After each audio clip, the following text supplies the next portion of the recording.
identificando la reforma agraria en el Perú, entre la promesa y la realidad. La reforma agraria en el Perú durante el gobierno revolucionario de la Fuerza Armada fue un proceso de transformación radical que buscaba reestructurar las relaciones de propiedad y producción en el sector agrícola. Según Contreras y Zuloaga 2016, esta política se implementó con el objetivo de eliminar la concentración de la tierra en manos de una minoría terrateniente, promover la justicia social y mejorar la productividad agrícola en el país. La reforma agraria en el Perú se caracterizó por la implementación de medidas como la expropiación de latifundios y la creación de cooperativas agrarias de producción y sociedades agrarias de interés social, donde los trabajadores y campesinos se convertían en propietarios de la tierra.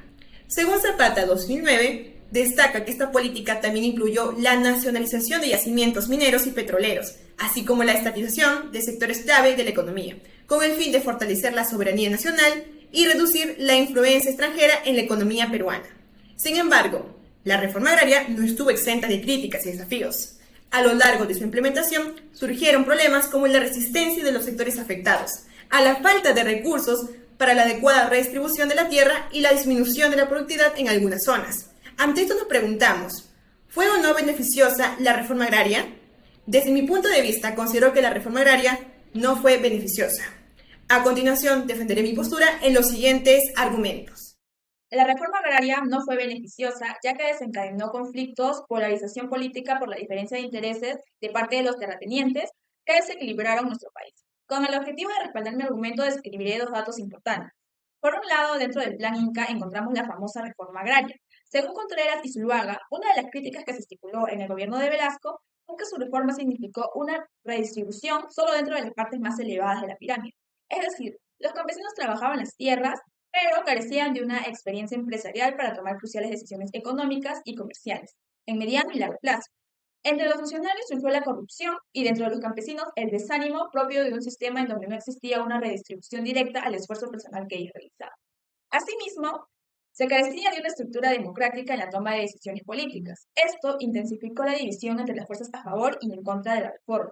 Por otro lado, tras la expropiación hubo represión política, lo cual se utilizó para silenciar a la oposición y consolidar el poder.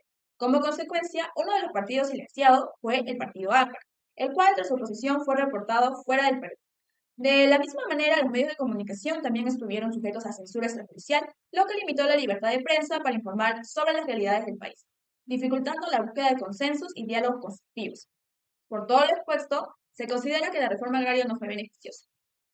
La reforma agraria, lejos de ser beneficiosa, tuvo un impacto negativo en el aspecto social de las comunidades rurales, puesto que esa política provocó consecuencias perjudiciales para los campesinos y las zonas agrícolas. Debido a que desestabilizó el tejido social, no mejoró las consecuencias de vida, ya que esto trajo mismo la migración masiva de las ciudades. Primeramente, la distribución de tierras generó conflictos y divisiones dentro de las comunidades, sovacando la cohesión social y el sentido de permanencia comunitaria.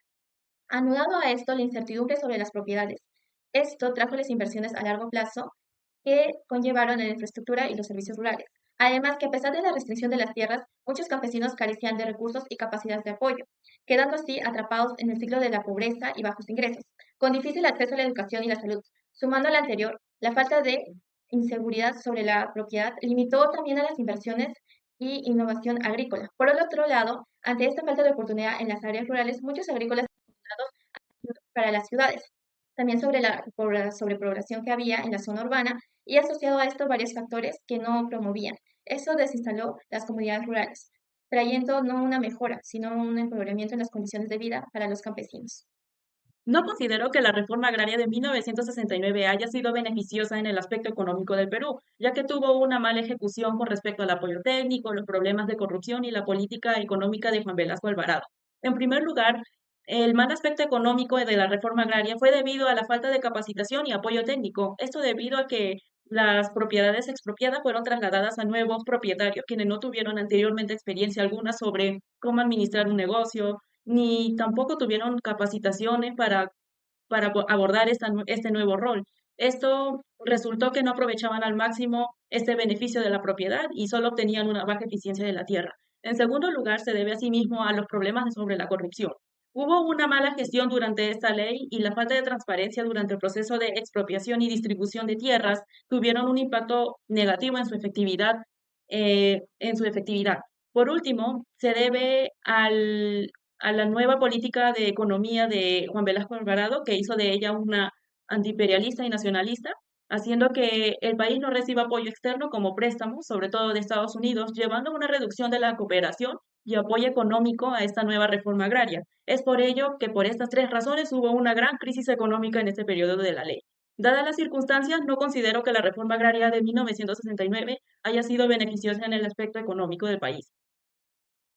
Finalmente, la reforma agraria en el ámbito político, económico y social resultó perjudicial, provocó conflictos polarizando la política debido a los intereses opuestos y resistencia de los terratenientes, lo que se estabilizó en un país. Su implementación falló por la falla de apoyo técnico y la corrupción. Aunque se pretendía redistribuir la tierra y fomentar la equidad, la política generó efectos negativos para los campesinos y las comunidades agrícolas. La reforma agraria, a pesar de su intención de promover la justicia social y la equidad, subraya la importancia de una implementación cuidadosa y bien planificada de las políticas públicas.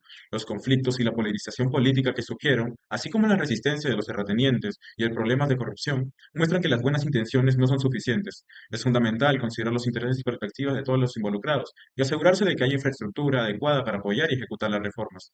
Y esto para futuras políticas de redistribución de recursos o reformas estructurales, tiene que realizarse una planificación detallada que incluya la participación activa de todas las partes interesadas. Además, se debe establecer sistemas robustos de supervisión y apoyo técnico, junto con mecanismos transparentes para combatir la corrupción, garantizando así que los objetivos de la política se cumplan de manera efectiva y beneficiosa para estos todos sectores de la sociedad.